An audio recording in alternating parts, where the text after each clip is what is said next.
días. Bueno, vamos a informar. Vamos a empezar, como lo hacemos los miércoles, con la sección de ¿Quién es quién en las mentiras? De modo que tiene la palabra Elizabeth García Vilches. Buen día, señor presidente, compañeras, compañeros.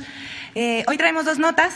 Traemos una nota y el reforzamiento de una alerta. Como un servicio a la comunidad, compartimos información que sirve para evitar el uso de medicamentos que carecen de permisos sanitarios. El 8 de diciembre, la Comisión Federal para la Protección contra Riesgos Sanitarios alertó que el fármaco llamado pantoprazol, utilizado para el reflujo, carece de licencia sanitaria y aviso de funcionamiento, por lo que se recomienda suspender su uso de inmediato y acudir al médico. Este fármaco es elaborado por un laboratorio fantasma llamado Medsena, por lo que se procedió a ilegalizar cualquier medicamento de esta empresa. Para que tengan cuidado y suspendan de inmediato el uso de pantoprazol. Siguiente, por favor. Es falso que CONACYT se niega a dialogar con los estudiantes del CIDE. Múltiples medios como Reforma, El Universal, Animal Político, La Silla Rota o Milenio han difundido que el CONACYT se niega a dialogar con la comunidad estudiantil e incluso que los estudiantes han sido plantados 5 veces y hasta comparan con el movimiento estudiantil de 1968. Esto es completamente falso. La directora general de CONACYT ha mediado en el conflicto interno del CIDE y ha insistido en el diálogo con los estudiantes. La primera reunión fue un éxito. El 7 de diciembre se llevó a cabo una reunión virtual entre la directora general del CONACYT y más de 40 estudiantes. Dialogaron de manera directa durante casi 4 horas. Los estudiantes invitaron a la directora general a reunirse de nuevo, de manera presencial, el 10 de diciembre en el CIDE. La idea era instalar el diálogo y abrir la escuela, tomada desde el 29 de noviembre. Pues pusieron como condición que la titular del CONACYT firmara una carta de no represalias, que ella les envió firmada el 9 de diciembre. Los voceros de los estudiantes cancelaron la segunda reunión acordada en el CIDE. La comisión de estudiantes no acudió a la reunión preparatoria y sin previo aviso se trasladaron al CONACYT y montaron una mesa en la vía pública. El sábado 15, la directora general del CONACYT volvió a hacer un tercer llamado al diálogo con los estudiantes. Les propuso reunirse el lunes 17 en el CIDE. Los voceros de los estudiantes condicionaron esta reunión a la firma de la renuncia del director general del CIDE, lo cual rompe el principio de confianza de un diálogo incondicional. De nuevo, sin previo aviso y de manera unilateral, establecieron una mesa del diálogo distinta al CIDE. El CONACYT ha insistido en estar dispuesto a intermediar y coadyuvar de manera directa a la atención de las demandas de los estudiantes del CIDE. Y bueno, hasta aquí la información. Solamente queremos dejarles una reflexión. El 30 de junio de este año nació el ¿Quién es quién en las mentiras de la semana? Un espacio concebido por la Presidencia de la República para exponer falsedades, infundios, injurias, calumnias, desinformación y noticias que circulan en medios de comunicación y redes sociales. A casi medio año de distancia, el ¿Quién es quién en las noticias de la semana, en las mentiras de la semana, ha buscado ser un instrumento al servicio del pueblo para acabar con las perversas campañas de propaganda negra y combatir la falsedad. Las mentiras en las que incurren comunicadores profesionales que añoran los años en los que se les indicaba qué decir a cambio de jugosas prebendas oficiales. Hoy ya no es así. Esto ya cambió. Muchas gracias, señor presidente. Quedó pendiente. Luego una compañera. 2, 3, 4, 5. Sí. Muy buenos días, presidente. Hans Salazar, de Noticiero en Redes. Buenos días a la encargada de la sección, que últimamente ha sido enfoque de, como no tunden el tema de la sección, pues se meten en otro tipo de aspectos. Creo que el tema de tener nuevos cuadros pues es positivo. Yo sí lo quiero expresar, aunque algunos compañeros pues se incomoden, creo que sí es importante. Presidente, yo quisiera preguntar primeramente el punto a propósito de lo que se ha publicado con la Sierra de San Miguelito en el área natural protegida. Se abordó la problemática también aquí de otra área natural protegida federal decretada por el general Lázaro Cárdenas al Parque Nacional Los Remedios, aquí en el Valle de México. Uno de los pocos pulmones que tenemos en el valle. A 8 décadas de existencia ha perdido más de 80% de su territorio y además se encuentra en varios sitios históricos adyacentes. Ya Sedatu tiene un proyecto de rescate para esa área que elaboró el municipio de Naucalpan, que por cierto pues viene concluyendo ya su periodo, y ahorita voy a puntualizar a qué me refiero con este punto. El INAH también se dice dispuesto a apoyar en lo relativo a los sitios históricos, pero es indispensable que Semarnat, quien tiene la jurisdicción de todas las áreas naturales protegidas federales, sea quien tome la batuta. Sin embargo, no se ha tenido respuesta, desafortunadamente. Aquí ya se ha expuesto este punto con usted y quisiera yo preguntarle si se puede también retomar junto con todo este tipo de acciones como la Sierra de San Miguelito el tema de esta área del Valle de México con la Semarnat, que se pudiera estar involucrando de manera similar, presidente. Ese es un punto. Él también lo ligó con En Naucalpan mismo, en este municipio, usted cedió un rancho incautado ahí del narco. De hecho, se había intentado subastar, no salió, y se le entregó a dicho municipio para crear una universidad. Esta universidad ya se tiene planteada porque me he puesto a investigar si ya funcionaba, si no funcionaba, cuándo va a funcionar, por la conclusión del periodo del gobierno actual que encabeza Patricia Durán. Esta universidad ya se pretende iniciar funciones en enero. De hecho, ya se tiene aplicado recurso al respecto para que empiece a funcionar. Sin embargo, por el cambio de gobierno, ya la nueva, ya electa presidenta municipal, todavía no lo es, de otro partido, ya incluso anunció públicamente que no va a retomar ese proyecto, pues que no le va a dar continuidad. Aquí la pregunta concreta también por ese punto, presidente, es ¿qué va a pasar entonces? Esta información acaba de salir, de hecho, repito, ya estamos a días de que retome esto y se puede perder este proyecto. El fin de haber cedido este espacio, este inmueble, es para esa situación específica. No se puede cambiar en otra actividad o en otro uso. Ahí, ¿qué procedería? Es decir, entiendo que se tendría que hablar con el municipio, pero ya ha dicho la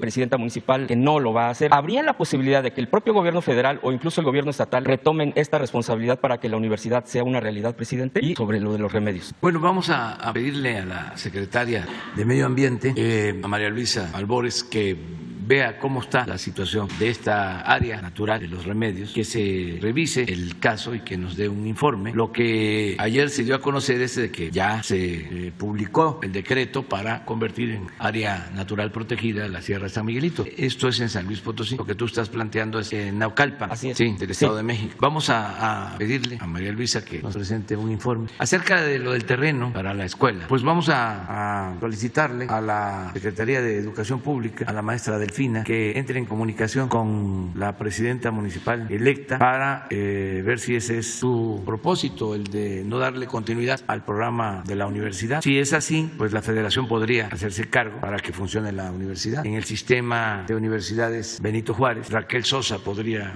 participar y hacerse cargo de la universidad. Si le significa al gobierno municipal una inversión que esté fuera de su alcance, pues nosotros podríamos hacernos cargo de nuevo, ya que el terreno regrese a la federación y hacernos cargo de la universidad. Eso es lo que vamos a explorar. Sí, a explorar. Y le vamos a pedir a la maestra Delfina que hable con la presidenta municipal. Presidente, mi segundo planteamiento es respecto a que se ha ido, ¿qué tanto avance hay para lo que fue los trabajadores de Luz y Fuerza del Centro y del Instituto Nacional de Energías Limpias, que aquí también, eléctrica, de energía, pues, que planteamos, que se ha planteado, porque hay varios compañeros que han planteado este tema y que usted dijo que se está ya explorando una solución porque hay también conflictos internos. ¿Se ha avanzado al respecto? ¿Qué avances concretamente hay en este sentido, presidente? Sería mi segundo y ahorita le agregaría un último planteamiento. Ernesto Prieto, esta encomienda es del Instituto para devolverle al pueblo lo robado, para ver qué se puede hacer, sobre todo en el tema de jubilación. Eso es lo que se está analizando. Vamos a pedirle también a Ernesto que nos informe cómo vamos y de dónde vamos a sacar los recursos para apoyar a estos trabajadores. Eso pudiera ser próximamente, presidente, es decir, lo más pronto posible. Okay. Es un asunto de justicia. Si podemos y tenemos los recursos, se va a llevar a cabo. Ok, presidente. Por último, el día de ayer la Suprema Corte ha acordado dos puntos muy concretos. Uno, el INE acudió a la Suprema Corte por el tema del recorte presupuestal, porque no han estado conformes, tampoco ha habido una situación de otra alternativa que ellos pongan, pero la Suprema Corte ya señala el acuerdo del ministro Franco que es improcedente la suspensión respecto a que el INE no tenga que hacer ajustes a su presupuesto, como se prevé en el artículo 4 transitorio del decreto por el cual se expidió la Ley Federal de Revocación de Mandato, así como que se exima al instituto y a su personal de las sanciones administrativas, penales o de diversa índole a que hubiera lugar. Esto quiere decir que tienen por forzosa obligación realizar esto, independientemente de que ellos digan que no tienen dinero. Aquí, ¿usted cómo lee esto? Es decir, se promueve esta austeridad que desde un principio usted ha impulsado desde el propio gobierno federal. Obviamente no hay aún respuesta del INE concreta y también ha publicado la Suprema Corte que se tienen que transparentar pues lo que se le ha denominado, ¿no?, el término de obras blindadas, el blindaje de las obras, que usted ya aquí ha aclarado que es un acuerdo, que no es un decreto, pero que se tiene que transparentar. No, por así entendido, no se refiere a que haya algún otro cambio, es decir, el tema de los amparos, que es precisamente por la que también se ha dado este tipo de acuerdo, pero dice se tiene que transparentar, se tiene que proceder al respecto porque el INAI se inconformó al respecto. También quisiera yo preguntarle qué reacción tiene usted ante esta postura de la Suprema Corte. Pues las dos resoluciones de la Corte son buenas, las dos. Primero resuelve que se tiene que hacer la consulta para el día 10 de abril. Es la revocación del mandato. Se tienen que instalar casillas y se le va a preguntar a la gente si quiere que continúe en la presidencia de la República, quien ya saben ustedes, o que renuncie. Si quieren que yo continúe en la presidencia o que renuncie. Eso es lo que se va a decidir. Y es un precedente histórico. Independientemente del resultado, es dejar sentadas las bases para que sea una realidad la democracia participativa. Que quede establecido de que el pueblo pone y el pueblo quita. Es histórico. Entonces, eso es lo que la Corte está permitiendo. Es un avance porque nos ha costado mucho, se ha batallado bastante para que se establezca la revocación del mandato. Durante todo el periodo neoliberal, en el discurso demagógico de los políticos y de los intelectuales orgánicos, siempre se habló de la democracia participativa. Puede ser que hasta se haya ofrecido en campaña consulta, plebiscito, referéndum, revocación del mandato, pero era, para decirlo coloquialmente, puro choro mareador.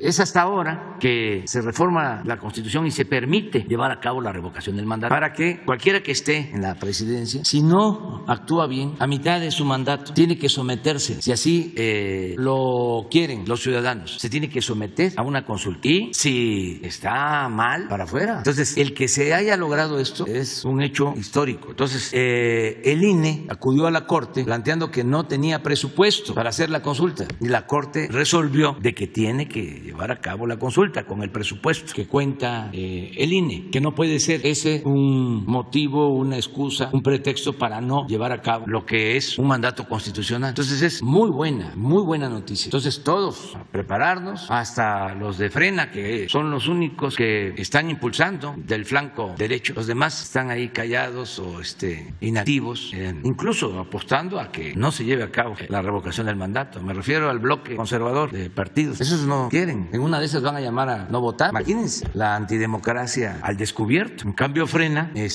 sí, está recogiendo firmas para que me quiten de la presidencia. Pero eso no hace falta la violencia, todo por la vía pacífica, legal, democrática. Pero eso es muy importante para nuestra generación y para los que vienen detrás de nosotros, nuestros hijos, nuestros nietos, es dejar ese presente. Y la otra buena noticia, pues es que la Corte también resuelve de que es válido el acuerdo que emití, que di a conocer, y que solamente tenemos como gobierno que presentar los informes para que haya transparencia, que siempre dijimos que se iba a hacer así, que no era un asunto de transparencia, no era ocultar información, sino era para poder avanzar, simplificar los trámites. Entonces, fueron muy buenas decisiones de la Corte el día de ayer, porque queda el acuerdo vigente para no detenernos en trámites, incluso trámites impuestos por las mismas dependencias del gobierno, porque este acuerdo lo firmé para que camine el elefante y que no nos detengamos. Entonces, los adversarios primero plantearon de que lo que queríamos era ocultar información, y eso no es cierto, es mentira, nunca puede ser el propósito. Entonces ahora la Corte dice adelante con el acuerdo, o no impide el acuerdo, pero tenemos que presentar información, pues es nuestra responsabilidad. Además es una convicción, entendemos que la transparencia es una regla de oro de la democracia y no venimos aquí a ocultar nada, queremos que la vida pública sea cada vez más pública. Pero ese acuerdo llevó a que se hablara hasta de un golpe de Estado, hasta también por eso tenemos que estar alegres, porque ya si la Corte resolvió de que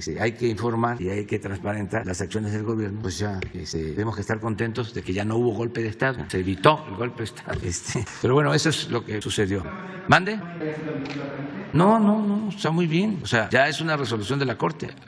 ¿Cómo? No entiendo. Sí, pero no hay ningún problema.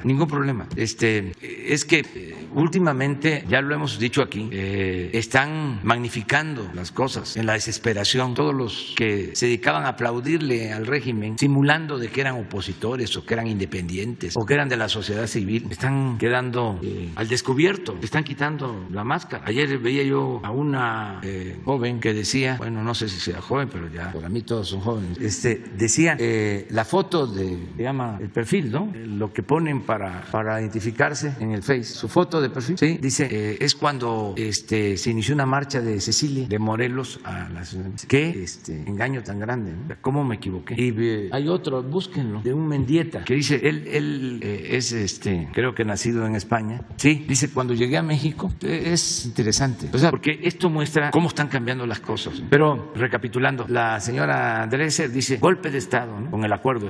Luego, mire, cuando llegué a México, en pleno gobierno de Enrique Peña Nieto, compraba la revista Proceso, leía con interés a Sergio Aguayo. Él dijo que lo del CID era como el 68 y admiraba la fuerza de Javier Ticili. Cómo han pasado los años, las vueltas que da la vida. Cantaba la española más mexicana, Rocío Dúrcal, ¿no? Que es bellísima esa canción. Pero bueno, esto es lo que está sucediendo. Este golpe de Estado, dice la señora Teresa, el 68, pues Díaz Ordaz, Aguayo y otros, y ya Cecilia se pasó. Hitler, imagínense eso, por la concentración, por el mitin que hicimos. ¿Cuántas veces nos hemos reunido en el Zócalo? Pues yo creo que podemos llegar ya a 100 veces. Y antes no éramos Hitler, es hasta ahora, por reunirnos en el Zócalo. Pero es su desesperación, coraje, odio. Ojalá y recapacite. En el caso de Cecilia, cuando participaba más, recuerdo que hubo un encuentro en Chapultepec y éramos candidatos y a todos besaba, o sea, como una muestra pues de hermandad, de fraternidad. Yo desde entonces lo sentí falso, entonces me quiso besar y dije no,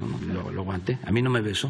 ¿Quiénes eran los candidatos? Besó a Manlio, besó a Josefina, a Peña, y no me equivoqué. Pero es esa política pues del viejo régimen de simulación. Entonces tenemos que celebrar que todo esto está cambiando y ni modo, ofrecemos disculpas por las molestias que ocasiona la transformación, pero esto es por el bien de todos y más por el bien de las nuevas generaciones. No se puede mantener un sistema político sostenido en la simulación, en la demagogia, en la mentira, en el zigzagueo, en el acomodarse, en el querer quedar bien y olvidar principios, olvidar ideales, pero sobre todo olvidar al pueblo, despreciar al pueblo, porque para ellos el pueblo no existe, no cuenta, no le tienen afecto, cariño ni respeto. La política es asunto de los de arriba, es de la cúpula, no le tienen amor al pueblo. Una de las cosas que admiro más, y vaya que hizo cosas buenas, un presidente patriota, pero de lo que más le admiro al presidente Cárdenas era el profundo amor que le tenía al pueblo, sincero amor al pueblo, lo demostró todo el tiempo, un gran respeto para escuchar a la gente más humilde, más pobre, sentarse a comer con ellos, vivir en las comunidades, allá en la Mixteca. Cuando iba yo a la Mixteca me decían, ¿por qué viene nada más 2 horas, 3 horas? Digo, porque tengo que ir a otros pueblos, tengo que hacer 4 o 5 actos diarios. No, si aquí el general venía y se quedaba una semana y se bañaba en el río, usted nada más viene 2 horas. Pero eso es. Entonces todos ellos, pura academia, pura teoría, sin práctica. Entonces eso es lo que está sucediendo.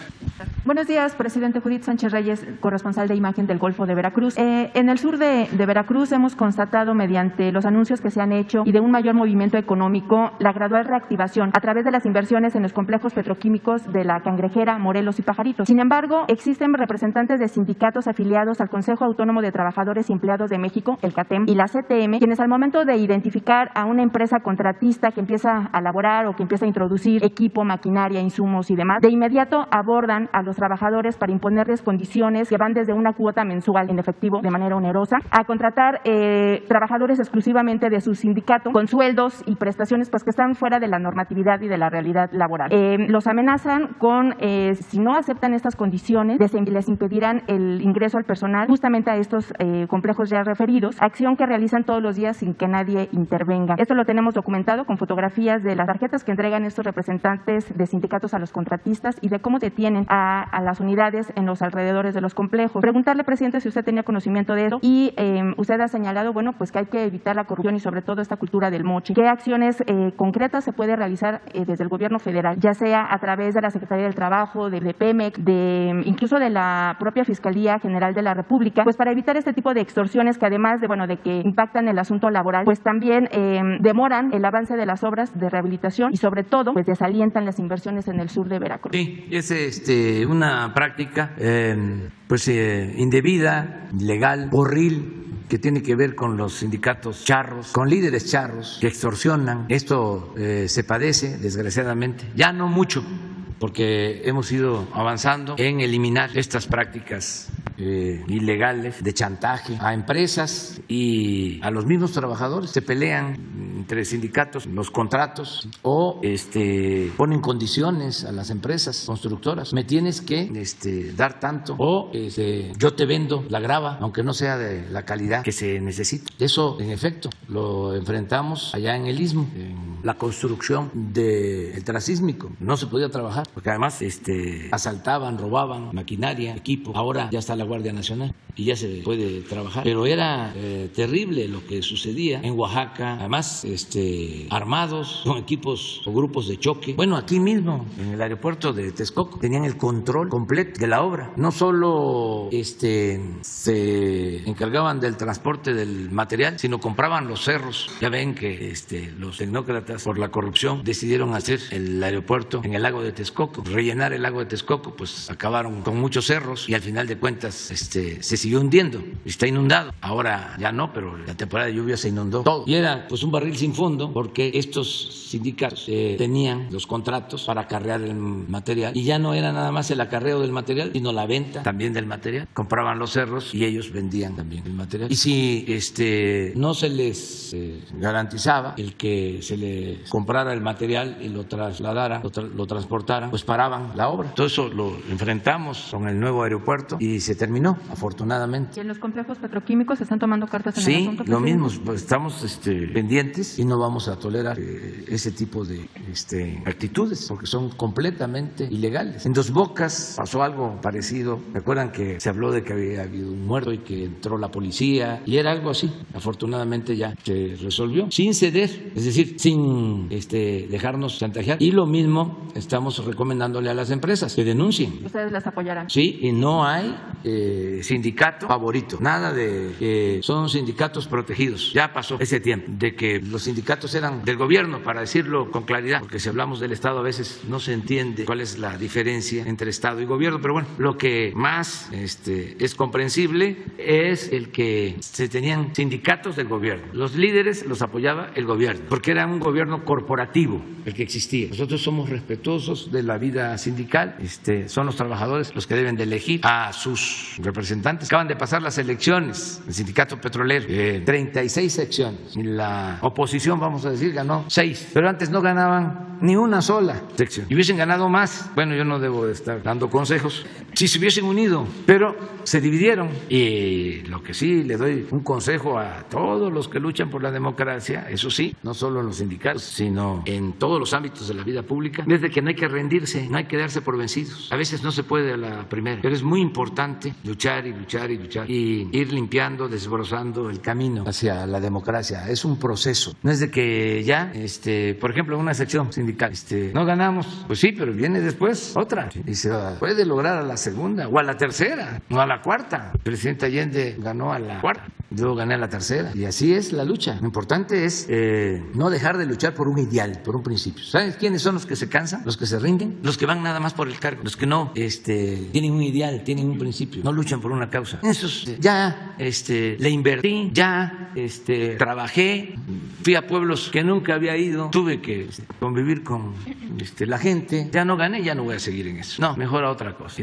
Ya no pude, porque yo quería ser presidente municipal o quería tener un cargo para ver qué sacaba o para sentirme importante, machuchón. Pero el que lucha por un ideal, ese tiene que ser perseverante, muy perseverante. Bien, presidente, aquí le hemos traído a colación el tema del derrame petrolero de British Petroleum en el 2010 en costas mexicanas y de las acciones que han emprendido los principales líderes de pescadores en el Golfo de México, como la denuncia ante la Fiscalía General de la República en contra del exsecretario de Relaciones Exteriores, Luis Videgaray, el ex embajador de México en Estados Unidos, Jerónimo Gutiérrez, y el representante de esta empresa, William Noble. Los dos primeros señalados de haber aceptado un convenio de exoneración con esta empresa a través del abogado Noble a cambio de $25 millones, causando, pues, por supuesto, un grave daño al patrimonio ambiental del país y la forma de vida de estos productores del mar y sus familias. Preguntarle, presidente, si usted tiene conocimiento del avance de este caso, del avance de esta denuncia ante la Fiscalía General de la República, y si sabe el motivo del por qué no han sido llamados a declarar estas personas señaladas, y sobre todo el embajador de México en Estados Unidos, Jerónimo Gutiérrez, y si el gobierno federal ya ha podido identificar el destino final de ese dinero que se entregó al gobierno de México en su momento. Hay una investigación, la vez pasada que lo planteaste, alguien hizo ya una investigación, a ver si detiene, y lo que corresponde a la Fiscalía, pues ellos tienen que informar, ¿no? Pero que nosotros podamos decirte, para que tú le comuniques a los afectados, qué es lo que se hizo de parte del Ejecutivo, a ver si hoy mismo te entregamos el informe. Gracias, presidente. La compañera, luego tú, y luego tú. Muchas gracias, presidente. Buenos días, Shaila Rosagel, corresponsal del Grupo Gili, El Imparcial de Sonora, La Crónica de Mexicali, Frontera de Tijuana, El Imparcial.com México. Buenos días. Presidente, sobre la iniciativa del diputado Nazario Sánchez en la Cámara de Diputados para eliminar la caza legal en el país, esto ha causado inquietud en Sonora entre los rancheros, porque allá se da esta práctica de forma regulada en los ranchos cinegéticos. Sonora es líder en este tipo de actividad. Los rancheros argumentan que eliminar esta actividad afectaría los programas de cuidado ambiental y reproducción de especies, además del impacto económico que tendría. Esto es lo que ellos argumentan. Pero le quiero preguntar, ¿qué opina usted sobre esta iniciativa, presidente? Pues no la conozco y hay que esperar a que se dé a conocer y se debata en la Cámara. Y en ese momento opino, ¿no? No tengo elementos y la verdad ya están por entrar en receso ya en las cámaras hasta el año próximo y no quiero dar una opinión sobre eso hasta que tenga yo más elementos. Muchas gracias, presidente. En una segunda pregunta, preguntarle sobre los resultados de la estrategia de seguridad en Sonora, porque la violencia sigue imparable por allá. Cajeme se reportan más de 650 homicidios en lo que va del año y ayer hubo 4 asesinatos, entre ellos una mujer. Entonces preguntarle cómo va esta estrategia, qué resultados le han compartido. Pues estamos atendiendo el problema de la violencia en Sonora como en otros estados. Lamentablemente hay 9 estados donde hay más violencia y homicidios, y entre esos 9 estados está Sonora y estamos llevando a cabo ahí un trabajo especial. Hoy en la mañana, temprano, después de la reunión de seguridad, me informó el almirante Ojeda que va para allá, a Cajeme precisamente. Tienen reunión con el gobernador por los hechos violentos recientes en Guaymas, al sur de Sonora, y vamos a continuar. Yo voy a regresar. De los 9 estados visitamos 8, nos quedó Sonora porque acabamos de estar, pero yo creo que para enero estoy allá sobre este tema en particular. ¿En enero estaría en Cajeme o estaría en Hermosillo? Voy a ir a una gira a Sonora para enero, ya lo puedo adelantar. Muy bien, presidente. Y ya preguntarle por último, fíjese que en Baja California se está comentando que el exgobernador Bonilla va a ser integrado a su gabinete como subsecretario de Gobernación. Incluso ayer la alcaldesa de Tijuana hizo una felicitación en Facebook sobre este cargo que ocuparía. Entonces, preguntarle a usted si está considerado el exgobernador para este cargo en su gabinete, cuándo se daría a conocer o si es para otro cargo. ¿Qué nos podría comentar? Bueno, vamos a esperarnos. Jaime Bonilla ha ayudado mucho al movimiento democrático en Baja California y él es senador con licencia, tiene esa opción y puede también ayudarnos en el gobierno federal, pero está tomándose su tiempo y vamos a ver hacia adelante. No se descarta la posibilidad, pero en los próximos días no hay cambios. No hay nombramiento.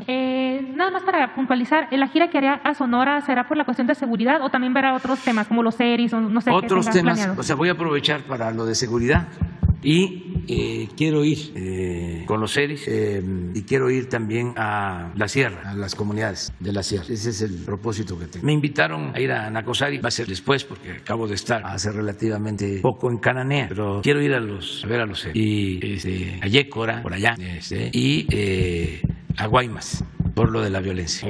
Muy buenos días, presidente. Muy buenos días a todos. Mi nombre es Miguel Velázquez, soy reportero del periódico Publimetro y le quiero realizar el siguiente planteamiento, presidente. La semana pasada ocurrió el lamentable y trágico hecho de Chapa de Corzo, en Chiapas, donde al menos 55 migrantes perdieron la vida y un centenar resultaron heridos. Y quiero hablar de algo relacionado con esto, presidente. Esta tragedia sacó a flote un grave problema que existe en nuestras carreteras, que son los accidentes de tránsito que involucran a tráileres y a camiones, autobuses, etcétera. Presidente, en este sentido, pues este tema de los accidentes no debe quedar como un accidente más y ya. Con bastante frecuencia vemos y escuchamos videos de cómo en estos choques pues mueren decenas de personas que, bueno, son inocentes en todo sentido. En este sentido, presidente, Publimetro realizó una investigación donde los conductores nos explicaron algunos puntos, por ejemplo, que deben trabajar durante pues largos periodos, a veces hasta de 48 horas manejando, y que en este sentido, algunos manteniendo el anonimato, nos dijeron que han llegado a consumir sustancias, pues algunas medicinas controladas y algunas pues drogas ilegales, totalmente para aguantar estas largas jornadas de trabajo. También denunciaron que muchos de estos autobuses o muchos de estos trailers pues ya pasaron su vida útil y son unidades obsoletas y aún así pues los tienen en circulación. Presidente, pues además de las condiciones laborales de los conductores, también es un tema de la infraestructura de las carreteras, el estado, las señalizaciones de las mismas y por supuesto pues también un tema de seguridad, pues, desde la vigilancia de los límites de velocidad, pero pues también el uso que el crimen organizado le da a estos vehículos, porque pues no es la primera vez que decenas o incluso cientos de personas migrantes veces en algunos casos pues mueren en las cajas de estos tráileres. Presidente, yo quiero preguntarle desde el gobierno federal qué se está haciendo para atender este problema y también preguntarle, presidente, qué falta por hacer o qué acciones a lo mejor hay que corregir para atender esta situación. Bueno, estamos cuidando a los migrantes para que no se sufran estos lamentables accidentes. Se están deteniendo camiones, trailers. Aquí ya se dio a conocer de cómo en los últimos 3 meses se han rescatado, porque esa es la palabra, a migrantes que se trasladaban en trailers, así como el trailer que se volcó, donde perdieron la vida lamentablemente estos migrantes, hermanos centroamericanos. Estamos constantemente, no sé si puedan sacar las imágenes de cómo se rescató primero a 600 y luego a 200, y estos los últimos tiempos. En este caso, pues no pasó por ningún retén, contrario a lo que dijeron de manera irresponsable, pero ya ni quejarse es bueno. No, yo creo que sí, hay que quejarse siempre. El Reforma, el Universal, todos estos pasquines que sostuvieron de que este tráiler que se volcó no pasó, no, al contrario, que pasó por varios retenes de migración y de la Guardia Nacional, y no fue cierto. Pero no vamos aquí a estar todos los días, y es una vez a la semana nada más, contestando mentiras, porque sí estamos haciendo lo que nos corresponde, tanto la Guardia Nacional como Migración, cuidando. Pero hay uno, bueno, sí, pero hay otro, a ver si que tiene hasta cómo está adaptado. Entonces, todo esto lo hemos hecho. Y hay otro donde son 2 cajas. Desgraciadamente, trailer que se volcó no pasó por un retén, y tenemos retenes en distintas partes. No sé si lo tengan. Es fotográfico y se está haciendo la investigación, por tu pregunta. A los dueños está presentada la denuncia. Además, se sigue de oficio, es un asunto penal y la fiscalía atrás. Esto, mira. Presidente, por supuesto que este es un tema muy importante, pero también me gustaría preguntarle los otros accidentes donde se ven involucrados. En general, se está procurando que no haya excesos de velocidad, que los choferes estén en buen estado. ¿Se estarían realizando auditorías a las empresas para aquí conocer se han su hecho capacidad? denuncias sobre eso y se está actuando. Incluso se hizo una denuncia sobre el cambio del personal de la Secretaría de Comunicaciones y Transporte, que tiene esa responsabilidad de estar verificando la situación de los choferes. Estamos haciendo todo lo que corresponde. Y, por ejemplo, en el caso de la Secretaría del Trabajo, ¿está revisando pues la capacitación y las condiciones laborales de los conductores? Porque, como le comentaba, muchos nos mencionan que tienen que aventarse jornadas muy extensas manejando, y bueno, el cansancio, y además lo que utilizan para combatir el cansancio. Se presentan las denuncias, se hace la investigación y se actúa. La diferencia ahora con los otros gobiernos es de que no hay influyentismo, no hay impunidad para nadie. Antes, cuando Reforma se dedicaba a obedecer y a callar como los vasallos, había impunidad, entonces todo era influyentismo. Ahora no. Ahora se castiga a quienes cometen un delito, se castiga a corruptos, y no solo a funcionarios menores. No se permite la corrupción arriba. Ya no está Salinas gobernando México, que fue el que apoyó al Reforma, y por eso el Reforma apoya a Salinas. Ya ni siquiera está el salinismo como política, que se mantuvo durante mucho tiempo. Se fue Salinas, pero quedó el salinismo. Ya no existe eso. Entonces estamos haciendo todos un esfuerzo, todos los servidores públicos, para cumplir con nuestra responsabilidad. Presidente, y en este sentido, ¿podría presentarse en este espacio un informe específicamente sobre estas acciones que se están realizando? Porque cuando comentábamos el tema, y como en algunos otros temas también sucede, muchas veces nos dicen, es que eso ha pasado de toda la vida, es que eso ha pasado siempre. No. Pero precisamente porque ya no son las cosas como antes, ya no tiene que ser. Podemos informar. La Secretaría de Comunicaciones puede informar sobre lo que estás planteando. Y las demás secretarías involucradas, porque, por ejemplo, la Guardia Nacional hace un informe muy detallado de lo que está sucediendo en las carreteras, pero más allá de las cuestiones viales, ¿no? ¿Qué son las acciones que están realizando? Sí, la Guardia Nacional. El lunes próximo nos corresponde informar sobre seguridad, como lo hacemos cada mes. Entonces le voy a pedir al general Bucio que hable sobre esto. Porque la mejor manera de enfrentar la política de calumnias, de distorsiones, es informando. Les voy a poner un ejemplo. No tienes lo que publicó hoy, para que vean, el Universal, o el Reforma, el que les guste, que es lo mismo. Pero pongo el Universal. Este es el embajador. Mire, no me voy a meter con lo de embajador. Mire, Corte da revés a AMLO, me acuerdo que blinda ahora. Ese es el Universal. Entonces, me preguntaste, ¿ya habías visto el Universal? No, es que son muy obvios. Entonces, ya aclaramos. ¿Pero qué entiende? De que el acuerdo que presenté queda sin efecto. ¿O qué leen ustedes? Eso, ¿no? Pues no. Entonces, ¿cómo contrarrestamos toda esta guerra de noticias falsas? Informando. Por eso es muy buena la mañanera, porque nos permite estar informando. Claro, no podemos todo, porque son muchísimos los medios de información. No los articulistas. De 100, 95 en contra. Así está. Entonces, imagínense si nos dedicamos a estar contestándoles. No, nosotros tenemos que confiar mucho en la gente. La gente sabe que estamos haciendo todo lo que está de nuestra parte y no le vamos a fallar al pueblo. Por eso no pueden y vamos a continuar. Pero sí, el lunes el general Bucio va a informar sobre lo de las carreteras. Gracias, presidente. Y va a ser muy importante para, sobre todo, saber las acciones preventivas y no esperar ese informe hasta que suceda una desgracia otra vez, porque seguramente en algún momento puede volver a ocurrir. Sí. Presidente, yo sobre esto también decirles que hay constancia aquí de que siempre estuve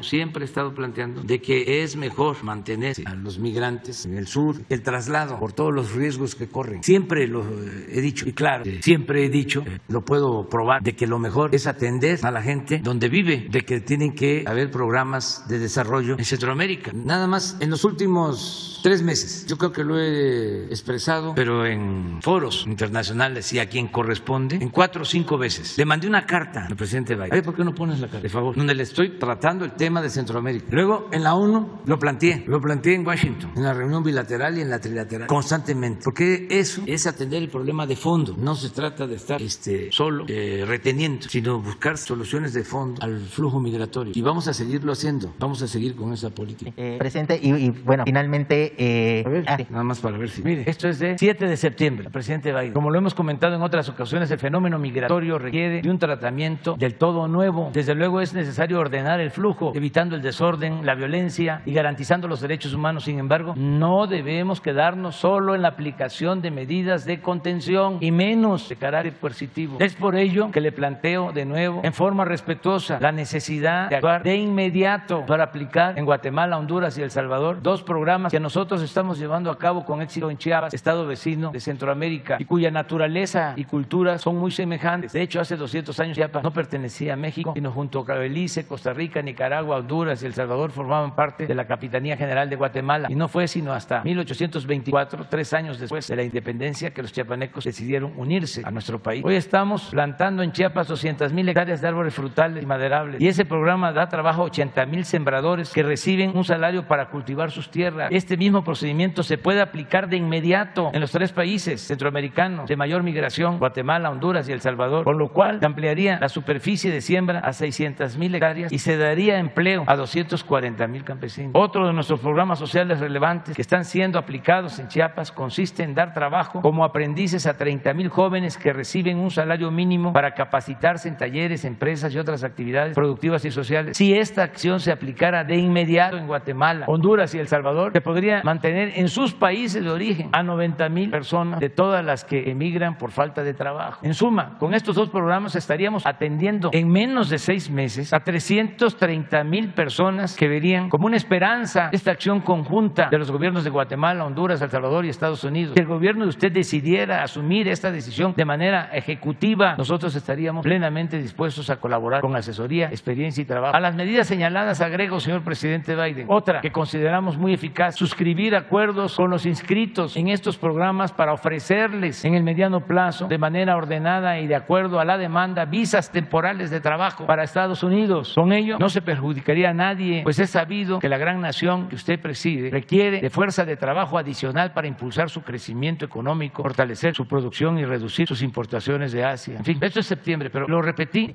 al señor Kerry, que vino con nosotros. Lo volví a plantear en la ONU. Lo planteé en noviembre, que fui a Washington, en la reunión bilateral con el presidente Biden, y en la trilateral. Entonces, esto es lo que tenemos que llevar a cabo. Y tengo que también decirlo, por la nota del Universal, el embajador está ayudando, el embajador de Estados Unidos está apoyando, quiere él contribuir a que se busque una salida humanitaria al fenómeno migratorio. Y precisamente en ese sentido, presidente, y ya con esto termino, ayer se presentó Entendimiento Bicentenario, el plan que sustituye a la Iniciativa Mérida, Mérida. 2 puntos rápidamente, preguntarle cuáles son sus expectativas de este plan y preguntarle del tema de migración, si ha hablado con los mandatarios de las naciones centroamericanas después de este accidente y saber si han hablado y qué se han dicho. Muchas gracias, presidente. Sí, pues hablé con el presidente de Guatemala para expresarle pues nuestro pesar, nuestra tristeza, y le pedí que transmitiera nuestro pésame a los familiares de las víctimas y a todo el pueblo guatemalteco. Hablé con él por teléfono al día siguiente del accidente y la relación de las cancillerías pues han seguido siendo de amistad y de coordinación y de apoyo. Estamos unidos, trabajando. Son desgracias que nos duelen mucho, todos. No hay nadie que pueda decir que no siente ningún dolor por este tipo de accidentes tan lamentables, ¿no? Entonces sí tenemos muy buena relación y estamos buscando y vamos a seguir. Y está también de por medio, aprovechando lo de la iniciativa del presidente Biden para que se regularice la situación de los migrantes. Él hizo el ofrecimiento de regularizar a 11 millones de migrantes, la mayoría mexicanos, nuestros paisanos. Y esto también ya lo planteamos y con mucho respeto hablamos de que vamos a estar pendientes, le vamos a dar seguimiento y que no se vaya a malinterpretar, porque pues ellos también defienden su soberanía. Están por sacar un comunicado de urgencia señalando el daño que ocasiona el fentanilo a sus jóvenes. Es un problema que es grave porque pierden la vida muchos jóvenes con estas drogas y están haciendo señalamientos en contra de jefes de bandas de delincuentes mexicanos. Están por sacar una resolución condenando a estas personas, a los que ellos consideran que son los que promueven el tráfico de estas drogas. Entonces, así como ellos plantean eso, nosotros también, con todo respeto, pues en el caso migratorio, vamos también en su momento a pronunciarnos y casi les puedo decir de que si un partido de los dos que hay en Estados Unidos vota en contra de la regularización de nuestros paisanos, pues vamos a manifestarnos para que nuestros paisanos no apoyen a ese partido, porque no se puede apoyar a los que están en contra de los mexicanos y en contra de México, respetuosamente. Si los dos partidos apoyan esta iniciativa, pues que los ciudadanos apoyen a los dos. Si ninguno de los partidos apoya, pues hay que decirle también a los paisanos de qué sirve si no nos están tomando en cuenta, si no nos respetan. Hay que participar y no es nada nuevo ni extraño.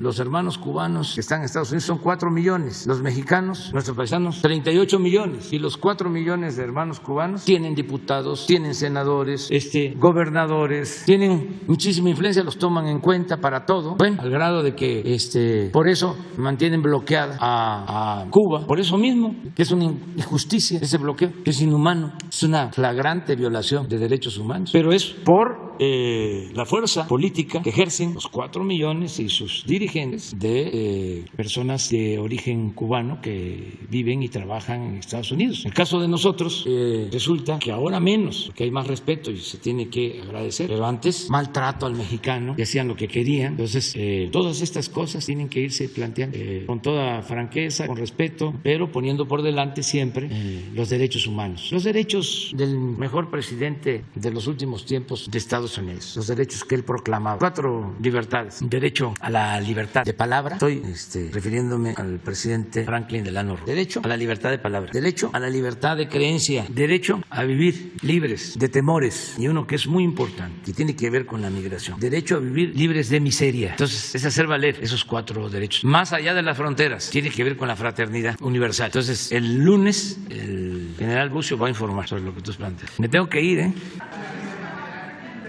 A ver, la compañera. Ya, primera llamada.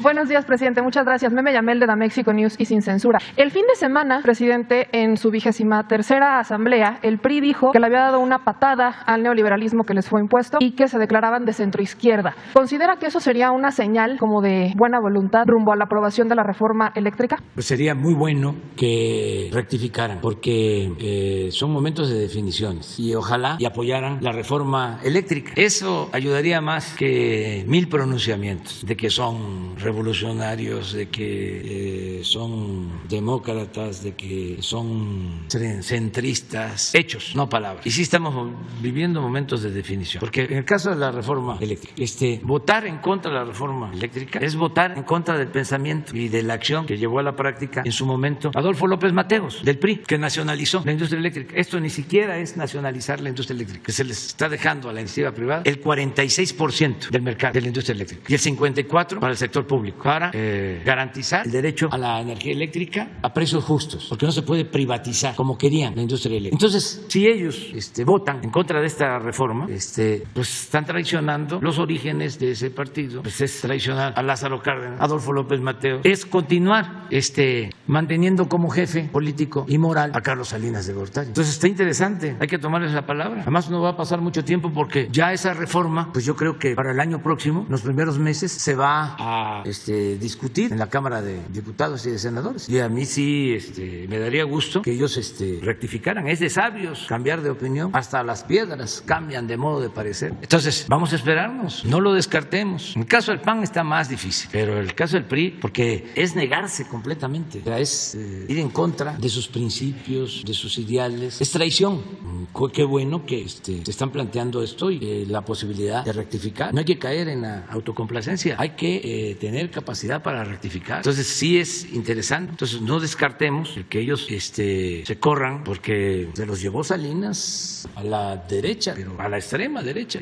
Bueno, los unió al PAN. El PRI tiene 4 etapas hasta ahora. Podrían inaugurar la 5ª. La primera es el nacimiento como PNR, Partido Nacional Revolucionario, en 1929, cuando el presidente Calles agrupa todos los revolucionarios de todas las regiones de México. Había muchos partidos y funda un partido de Estado. Luego ese partido se transforma en 1938, se convierte en Partido de la Revolución Mexicana, y es cuando surge la CTM, la CNC, los sectores, el obrero, el campesino, el llamado sector popular. En el 38 así surgió la CTM y surgió la CNC, esto durante el gobierno del general Cárdenas, y es cuando se llevan a cabo acciones importantes como el reparto agrario, la nacionalización del petróleo, la industria eléctrica. Luego termina el general Cárdenas y empieza un corrimiento hacia el centro con Ávila Camacho y más al centro con Miguel Alemán, y en ese sexenio, 1946, funda el PRI, Revolución Institucional. Y luego llega Salinas y hace el acuerdo con el PAN. Los del PAN dicen que ellos no se sumaron al PRI, sino fue el PRI el que se adhirió al PAN, porque fue su proyecto. Y si se ve como objetividad, así fue.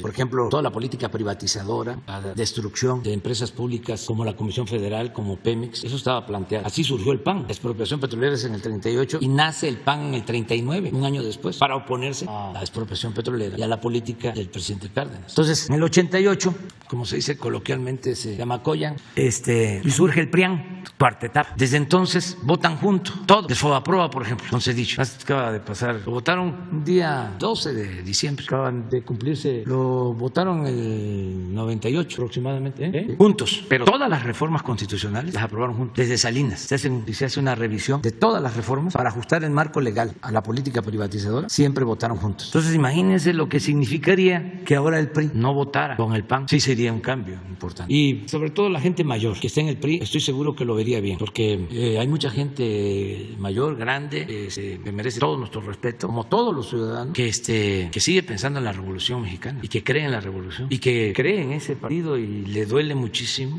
lo que ha pasado. Entonces no nos podemos quejar, nos tocó vivir tiempos interesantes. Presidente, para precisar este mismo tema, ya que los partidos le están haciendo caso y están empezando a definirse, el llamado que usted les haría es, lo acaba de mencionar, hechos no palabras, porque vemos al PAN que ahora tiene esta voluntad de venir y entablar diálogos, mesas de trabajo. El PRD dice que ellos son socialdemócratas y vemos que pues ahora como que están volteando de alguna manera a la izquierda. ¿Consideraría que los partidos deberían de tomar en cuenta al pueblo, a la gente? ¿Qué llamado les haría? Porque para algunos pareciera que esto solamente tiene tintes electorales después, sobre todo, de ver la participación de la gente aquí en el Zócalo el 1 de diciembre. Pues lo más importante es eso, que no olviden nunca que el pueblo manda, que si se está en el gobierno hay que mandar obedeciendo al pueblo, y si se está en un partido lo mismo, mandar obedeciendo al pueblo, actuar en función de los intereses del pueblo. No puede ser que se le engañe al pueblo de que va a haber una reforma energética y que México se va a beneficiar y que se va a beneficiar el pueblo y resulte una reverenda mentira, se engañe impunemente, como lo hicieron con la reforma energética, nada más para beneficio de una minoría. Entonces ya no es así. Lo pudieron lograr porque tenían control absoluto, casi total de los medios de información. La gente que tiene un instinto certero, pues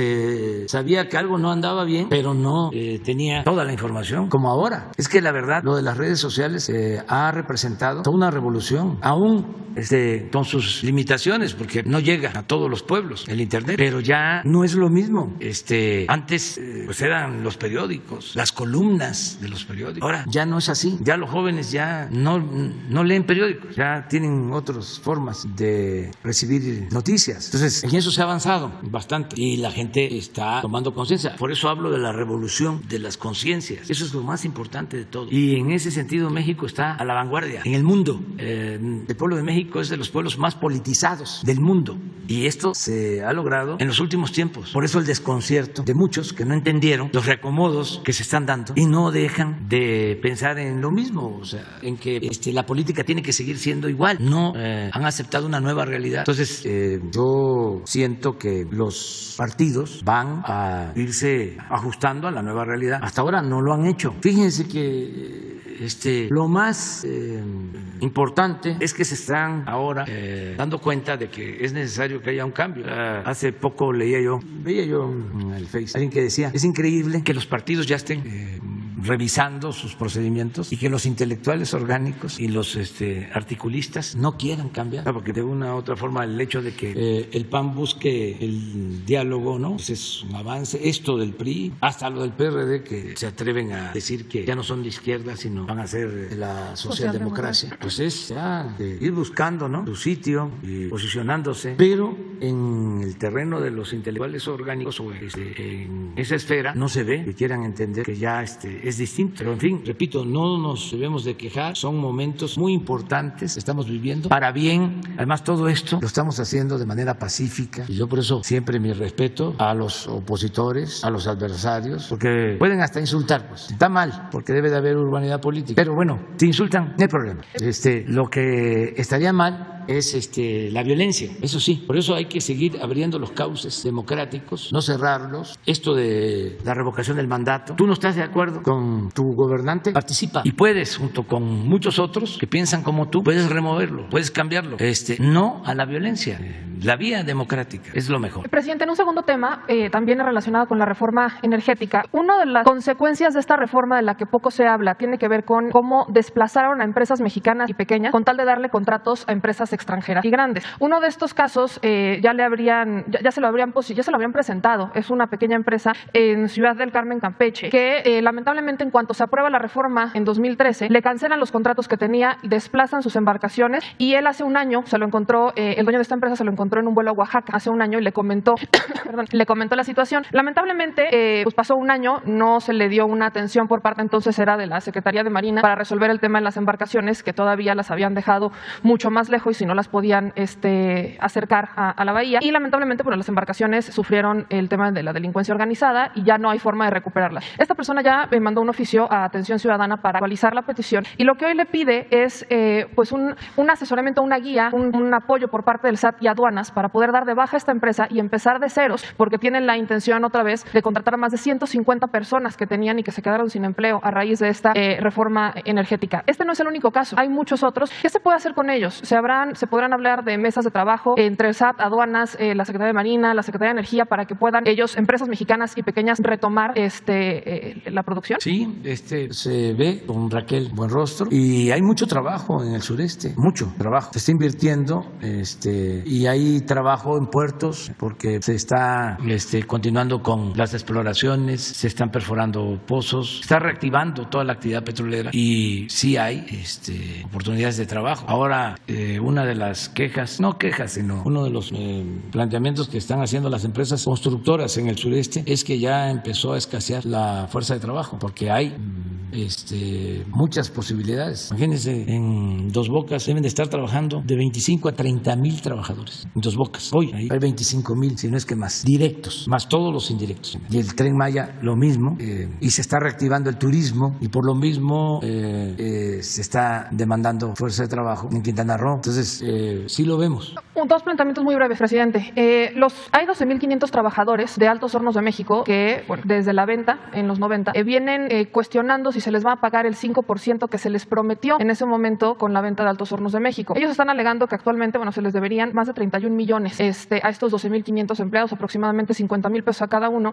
Ya fueron con la Secretaría de Economía, ya fueron también con la Cámara de Diputados y los están mandando de un lado a otro. La pregunta que ellos hacen es si con los pagos de Alonso Ancira se podría abonar o se les podría pagar a estos empleados, o qué se puede hacer, porque llevan años pidiendo este 5% y algo que Pues que lo vean legalmente, ¿no? Para ver si tienen el derecho. Es importante decirles que los 200 millones de dólares que se comprometió a devolver el señor Ancira ya entregó 50 millones de dólares, y esos 200 millones de dólares se van a utilizar para rehabilitar y producir fertilizantes que van a beneficiar a 1 millón de productores del campo, campesinos pobres, que van a recibir de manera gratuita su fertilizante. Ya esto se está haciendo en Guerrero y es importantísimo, porque ustedes pueden ir a Guerrero, a la montaña, donde la producción era de autoconsumo y a veces no les alcanzaba, tenían que comprar su maíz. Ahora, con el programa de fertilizantes y además porque llovió, no solo tienen autosuficiencia, van a tener para vender excedentes. Esto en Guerrero. También se está apoyando en Puebla, en Tlaxcala y en Morelos, y se va a ampliar el año próximo a Chiapas, a Oaxaca, a Zacatecas, a Durango y a Nayarit, y vamos a seguir ampliando. Estuve ahora en Baja California Sur, en una mina de piedra fosfórica que se utiliza esta materia prima para el fertilizante. Se extrae de esa mina que está en La Paz, el municipio de La Paz,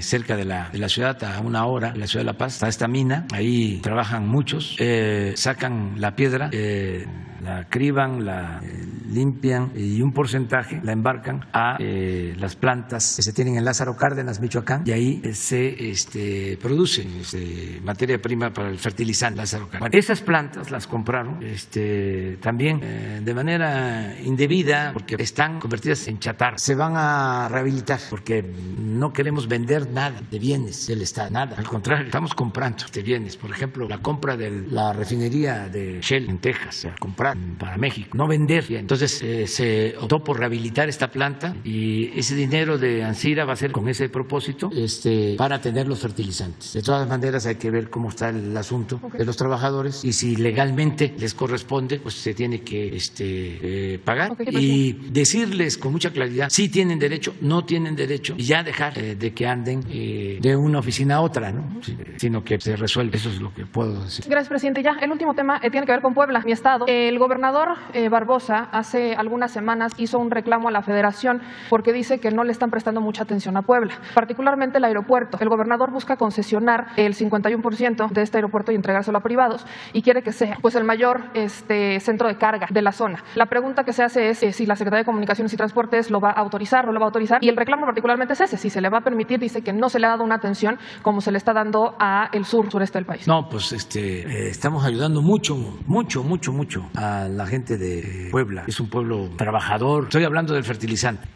¿En dónde se les está entregando el fertilizante? En donde siembran las hortalizas. O sea, de Puebla hacia Esperanza. Toda esa zona. Tanto en Puebla como en Tlaxcala, la gente es muy trabajadora en el campo. Hasta las 5 de la tarde, 6, ahí están sembrando o cultivando. Toda la familia son extraordinarios, muy trabajadores. Y por eso el programa ahí de fertilizantes, ayudarlos, fertilizantes gratuitos. Pero en Puebla, un día no tendremos ahí el resumen de los programas de bienestar de Puebla.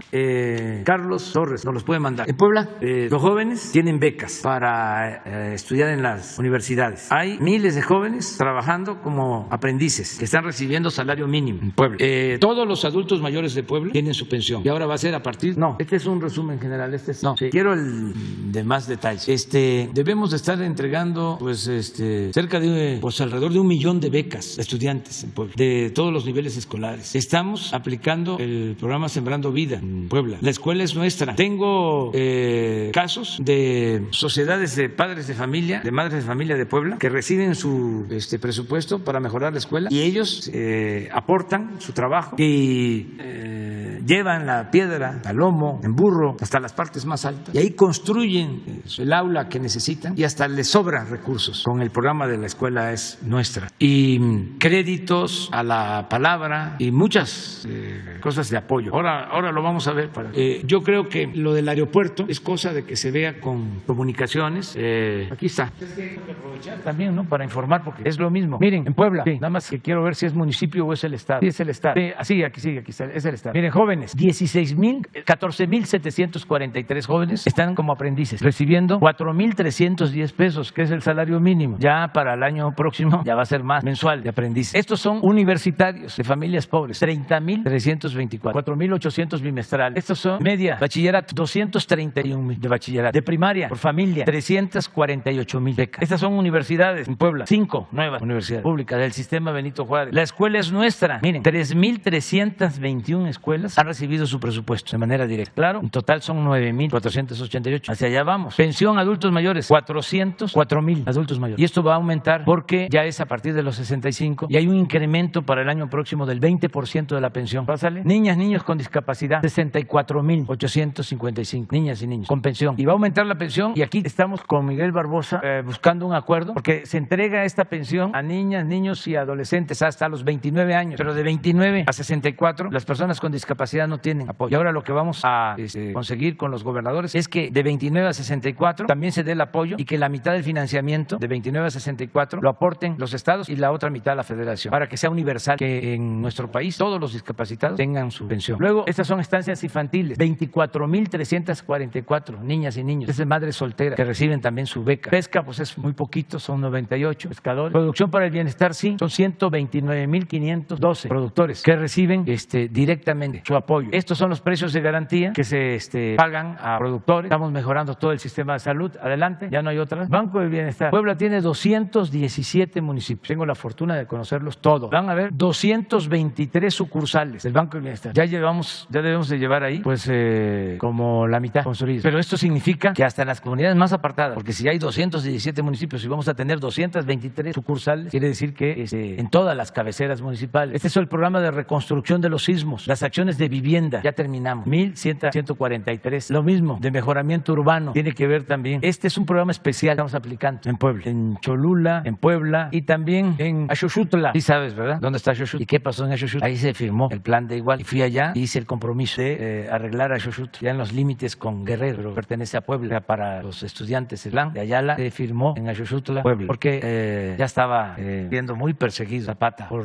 fuera. Y entonces corredor de Morelos hacia Puebla y Guerrero se movía. Entonces en un jacal, ahí se firmó en Axoxutla el plan de Ayala y firmó primero Emiliano Zapata y salió porque estaban afuera los otros jefes revolucionarios campesinos. Salió y les dijo, el que no tenga miedo que pase a firmar. Bueno, pero ya vamos a seguir. Tandas para el bienestar, crédito a la palabra. Esto nada más fue para los que tienen trabajadores inscritos en el Seguro Social por lo de la pandemia. 913 créditos. Sembrando Vida, 16,849 sembradores que reciben un jornal por cultivar sus tierras. Fertilizantes, 23,929 productores. Y van a ser más. Ya lo pasamos. Ya es en general. Bájale más. La otra hoja. La otra. No hay otra. Hay otra más. Esto significa, en total, esa es la que quería. Miren, este es un dato. Puebla tiene 1,713 viviendas, con una población de 6,583,000 habitantes. Pero son 1,713 viviendas. Miren cuántos beneficiarios nada más de los programas de bienestar. 1,301,000 y 1,713 viviendas. ¿Qué significa esto? ¿Sí? Que es muy probable que más del 70% de los hogares de Puebla reciban un apoyo, cuando menos. Esto nunca se había llevado a cabo en Puebla. Entonces, pero no solo es Puebla, así está todo el país. Es un poco también de contestar la pregunta, el por qué la gente apoya a nuestro gobierno. Es esto, volvemos a lo mismo. Son hechos, no palabras. No hay una comunidad, un municipio, en donde no llegue un apoyo. Entonces, y esto lo vamos a seguir haciendo y se va a reforzar, porque esto es bienestar, pero también de ser humanismo es paz, es tranquilidad. Esto es lo que resulta más eficaz para enfrentar la violencia. Se queda para mañana Reserva Federal. 2, ¿tú también te quedas para mañana? ¿Cómo? El cambio a la presidencia del INEGI. ¿Algún pronunciamiento ya? Porque ya faltan estos días. Ya está. Graciela. No se ha hecho público. Es Graciela Márquez. Ya.